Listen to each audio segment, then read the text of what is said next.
Salam dəyərli abituriyentlər. Dünən dəyər nəşrlərinin sınaq imtahanı keçirilmişdi.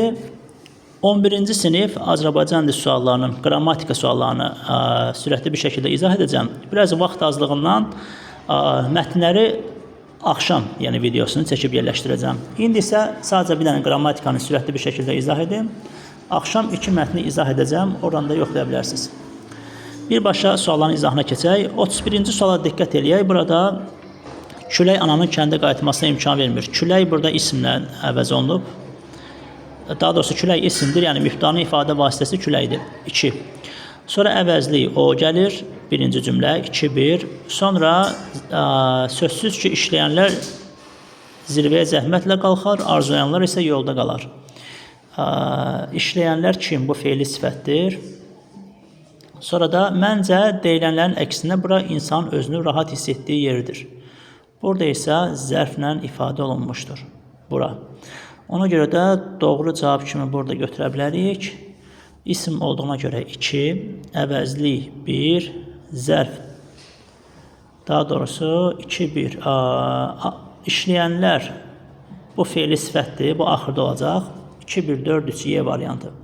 32-də A variantına diqqət eləyək. Güdür sözündə, yəni kar samitin cingiltə çevrilməsi hadisəsi yoxdur. Amma o biləndə var. Məsələn, et, t'dır, edir, t'dıya çevrildi.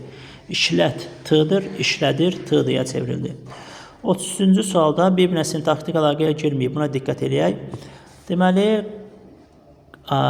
bu dəfə onun köməyindən istifadə etmədi. Onun istifadə etmədi deyə bilmərik 3-5. Bir də qardaşım bu dəfə deyə bilmərik. Çünki mübtəda ilə zərflik arasında sintaktik əlaqə olmur. Deməli 1, 2, 3, 5. C variantı. 34-də bəyaz və bayaz, yəni fərqli mənalardır. Rəng mənasını, bir də dəftərçə mənasında bəyaz, bir də bayaz. Kompaniya, kampaniya da fərqli sözlərdir, amma orada qalın saitlərdir. Yəni bizdən qalın və incən soruşur. 34-də B, daha doğrusu 34-də C variantı. 35-ci suala diqqət eləyək. Burada doğru vasitə kim bağlayıcı söz olduğuna görə əlaqələndirmə vasitəsidir. Yanlışdır. Şəxs əvəzli yox, sual əvəzli olduğuna görə kim? Burada 1, 3. Bir də 5-ə diqqət eləyə bilərik. O sifəti əvəz eləməyib. O ən yüksək sözlərə layiqdir. Kim? O ismi əvəz eləyib. 1, 3, 5 Y variantı. 5 sualımız qaldı. 36-cı sualda da ayrı yazılanda bağlayıcı ədat, bitişik yazılanda yerli hal kimi götürə bilərik. Fe'li artırılanda ədat, ismə, sifətə, adlara artırılanda isə bağlayıcı kimi işlənə bilər. D variantı. 37-də bircə həm məhdudlaşdırıcı ədatdır, həm də arzu ədatı. Ona görə C variantını burada biz ədat kimi götürə bilərik. Bircə gəl bu tərəfə. Yəni arzulamaq mənasında. 38-də isim işləməmişdir, qeyri-müəyyən. B-də icid görüb, qeyri-müəyyəndir, yəni qeyri-müəyyən təsirli halda, amma icidi, yəni i artıb tapa bilərik. Sadəcə burada icid sifətdir, isim deyil. Ona görə B-ni götürə bilərik 38-də.